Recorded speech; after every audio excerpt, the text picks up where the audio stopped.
time they ordered 600 pieces or 100 place settings. Now there's a reason. It's coming by clipper ship from England, and they did not have bubble wrap like we do today. This would be in barrels in the bottom of the ship after the found. So on a good trip to England with all that jostling back and forth, you know you're going to lose 30 or 40%. So you always over the tank. That half door you see, that half door that you see is where you store the firewood that you use in the fireplace. Interior storage was a new concept at this time. And that passageway you see there, if you look at the door frames on either side, you'll see it had doors there. That's a Jack and Jill closet. You're familiar with the concept of a Jack and Jill bathroom, a shared bathroom between two spaces. You have the same theory here in storage. Storage was novel at this time. You see the coat hanger was nearly 20 years in the future. It wasn't even patented until 1915. There was a storage area downstairs in the basement. It was called the trunk room. And that's where most of the luggage was stored. And until the 1960s, you had chambermaids who went between these rooms, and they would bring you what you needed from downstairs. Over here on top of the desk, that is the grumpy little boy all grown up. He's the one in the middle. What I want to point out there on the right-hand side is the man in the uniform is General Mark Clark, a good friend of Drayton Hastings. Mark Clark was the president of the Citadel, a military college here in Charleston. He'd been in charge of the Allies campaign for the Italian theater during World War II. On the left-hand side, holding two fingers, was one of the most powerful men in the United States in 1958. That is David Sarnoff. So who's David Sarnoff? He was the owner of RCA, principal shareholder of NBC, and had been a founder of Radio Free Europe. So how do you know John Drayton Hastings? Mr. Hastings got out of the Army in 1945 and invested in something that his banker father cautioned him against, saying it would never take hold in the United States. Who wants the experience of a theater in a box in your house called a television? So Mr. Hastings purchased things in different American cities called television licenses, and therein was his fortune made. He was an NBC man. And so he sold all of his holdings in 1972 to sell them for retirement, and no one ever envisioned. Most people thought that Drayton Hastings would travel the world with his beautiful wife, and that this would be their home base. They had reared their two children here, and they were retiring. He instead opened the gates of Magnolia year-round, took a secluded portion of the plantation just to the south, built her a beautiful new home. That's where they moved in 1975. They were not hands-off owners. It's interesting to note that Mr. Hastings, until the day he died in 2002, could be found walking any trail of the property, always in khaki pants with a white shirt on. He had always a pair of pruning shears over his shoulder, a dog at his side, and a one-word nameplate. If you encountered him on any trail, with all that perspective, you knew you were talking to that said owner. He would like to talk to you along the way. He was a man who died in 2002. His wife died only 4 years ago. He was a man of a great background, a great business mind. He also was married to one of those beautiful women of her era. You go through the story with me. It's his wife's wedding portrait from May 24th of 1941 that will greet you. They were married for 60 years. We'll tell you all about her life story when we look upon her on her wedding day. So we'll go through that door. Again, if you have any questions, let me know along the way. Good picture of him. He grew up pretty accomplished.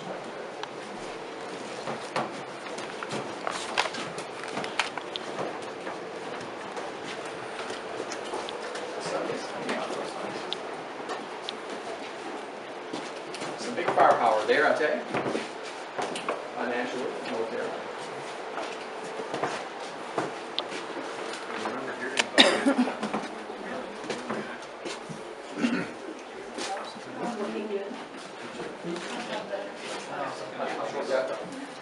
Now there on the bedside table is a portrait of Drayton Hastings' wife and his wedding day.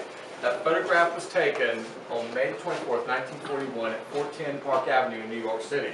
That was her mother's townhouse. Here's his picture over here on the desk. You'll see his image in a tortoiseshell frame. They were married for 60 years. His wife's name was Fernanda de Morin-Schultz, a very exotic name for the most American of women. Her father was a Russian aristocrat who married an American, but he died 2 years after their marriage. He died a day after Mrs. Hastings was born. He died in the midst of the flu epidemic, so she never knew any of her Russian relatives. But she knew her American relatives pretty well because her father had married very well. Her mother was Nona McAdoo. Nona McAdoo was the child of William Gibbs McAdoo, the man who founded our Federal Reserve and was Woodrow Wilson's Secretary of the Treasury. And his second wife was Eleanor Wilson. He became Wilson's son-in-law. Mrs. Hasty was educated at Miss Hewitt's classes in New York. She also went to finishing school in France, and she was the kindest, most unassuming person you could ever know. There they are on their wedding day. Here they are 60 years later. He died about 18 months after that photograph on the mantel was taken. This was the master bedroom. I want to point out the chest stone frame there, 1770 made of walnut. The bed dates to 1820, has a matching chest of the foot. These are both mahogany, and the secretary dates to 1760. Has an adjusting shelving system at the top that allows you to accommodate any book in your collection, and it is solid cherry. And the last dog to live in the house is the one you see in the portrait, the Springer Spaniel named Dolly.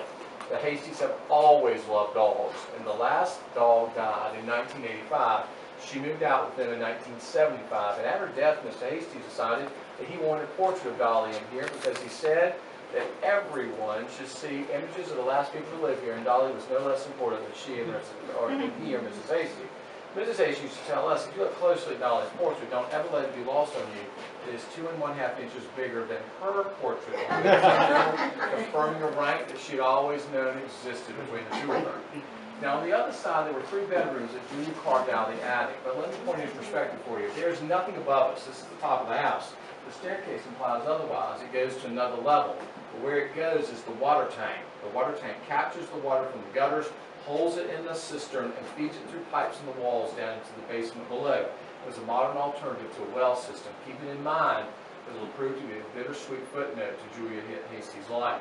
The children's room is open for your viewing. You'll pass a linen press in there, and then you'll enter a roped-off area that will take you by one of the 2 bathrooms in the house.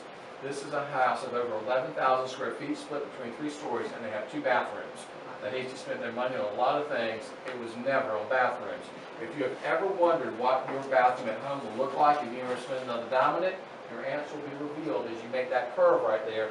Those are Sarah's fixtures from 1922. She picked them out, and they've been installed and worked until about 4 years ago.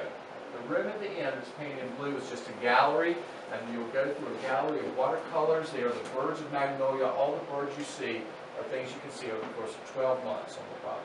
So we'll just start here, we'll loop around, we'll make our way down to the first level and see the oldest part of the house. And give us questions, let me know.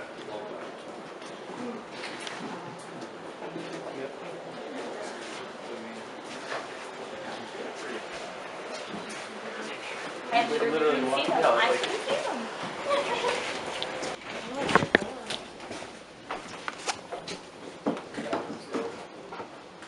Yeah, it's not bad. It's very light, right?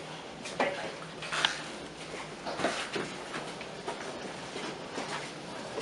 Just keep it. All right. That was what you were talking about.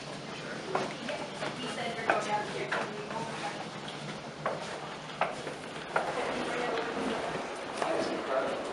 I had a lady the other day, I come in with the missing snakes. You know, there's a snake in the back door. There's not one now, but there was one last week. He was out there. And the snake would come up. And we always like to see a little rat snake, because that means not many mice. So you got a rat snake, which is always good.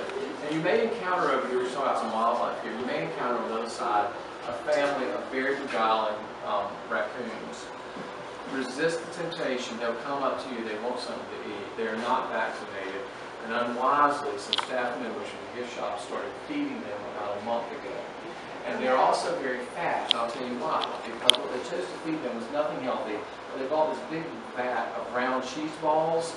Those things love it. They're bad for humans. You can imagine what those raccoons look like, having a steady diet of those cheese balls. So, just as you see them, just look at them, but feel sorry for them. They go to the gym, and they also just don't need to be fed with us, because they can feed themselves.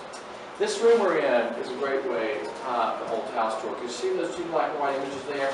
Those are the parents of Julia Drake Hasty, the woman who built the house without inventory. It's interesting to note that when her father, the man on the right, inherited the plantation, he was a very young man. Here's his portrait. He was 21 years old when he inherited a 2,000-acre rice plantation. This is how Magnolia looked until 1865.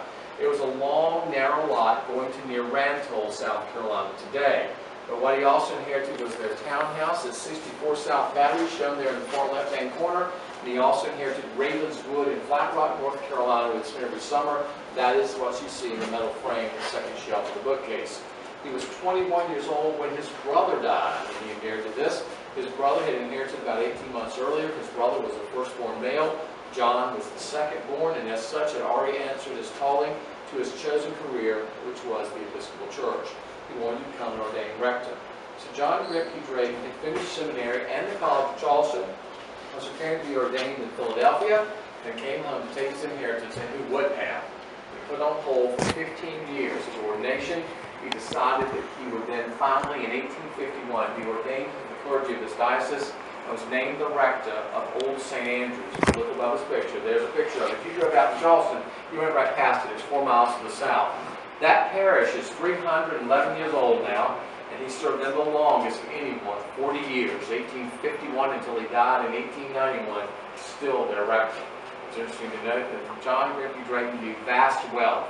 By 1865, he knew enormous respect as a clergyman. He was the father of 2 girls. Julia was not an only child. She had a younger sister named Ella, and he had an adoring wife. But he also made one business blunder that the Hastings never did. He put every cent he had in 1862 into Confederate bonds and currency. When the government collapsed, Reverend Drayton was again penniless. But he was a man who said that he knew how to make money. He told his wife, just stick with me. I have a plan, and it's the same plan the family uses today.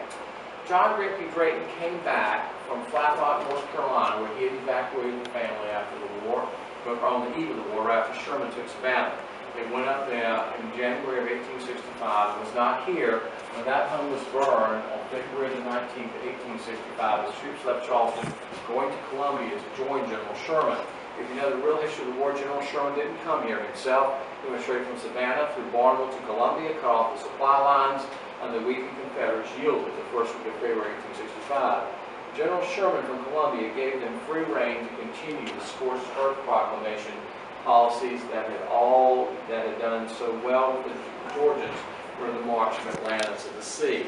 The Draytons enjoyed the company of 36 neighbors on either side of this waterway. If you look at Robert Mill's map from 1825 of the Charleston district, there is Charleston down there at the bottom, and you'll see the Ashley River. There are little names on either side of the waterway. Those are named plantations. By the time the Union made their way through, Drayton Hall next door and William Minton Place was all that still stood.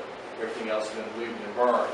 He came back to find a burned-out plantation, worthless money in his pocket, and a vestry that was painfully honest and said they never could afford to pay him again. So how did he live? Look at those rocks on the mantle, and that was the kindling, what would rekindle his fortune.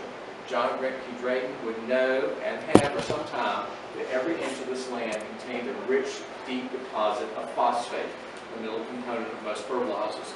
He'd been a businessman for 15 years. He sold 1,500 acres of Magnolia, everything on the other side of the highway, to a mining company. By 1866, Reverend Drayton was a fairly wealthy man again. But he told Mrs. Drayton that he could not live forever on the money from the sale of one piece of property. So he came up with a steady income that when he proposed the idea to her, she said left her simply speechless by what she called his inherently crass and vulgar commercial mind. He proposed opening the grounds to the public for an admissions fee, and he did it on January 15, 1870, in a move considered beneath most Charlestonians. Here's how Reverend Drayton conducted his tours. You came up on a steamboat for an effort called Excursions of the Ashley. You got off at the dock, Reverend Drayton met you, shook your hand, learned a bit about you, recorded your name and address in a little book, and collected a fee of $1.25 to take a 2.5-hour tour with him on the grounds. A meal was waiting for you at the end. He met the next group, and at your leisure, you would get one of the other steamboats going back and forth from Magnolia down to Charleston. Mrs. Drayton said, "Who will pay good money to come look at some grass and some flowers?" So many people came in 4 months of 1870. What he earned in 4 months, he could live on for 8 months of the rest of the year. He never got another salary from Old St. Andrews. He served pro bono, he said, with pride for the rest of his life. He was no provincial Charlestonian. His wife was from Philadelphia. He'd been educated in New York, and he could visit with anyone who got off of the dock. But here was the key to his success. At the end of your tour, when you gave him your money, and $1.25 now would be about $37.50 in buying power for Wells Fargo. You gave him your money and you gave him your address. His nightly ritual was to come to a room downtown at the beginning of 1874 district, and pen everyone a small note, thanking you for coming and inviting you to come back very soon and bring a couple of friends with you when you come next time. And by 1885, Benedict's Travel Guide recorded 3 essential things for every American to experience. And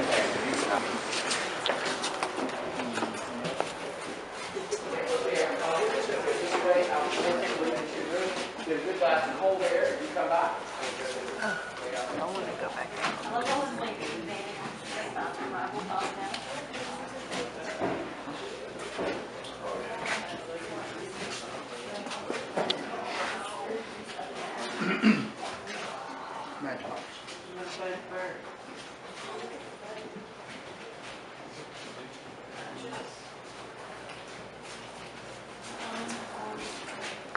Everything is for school.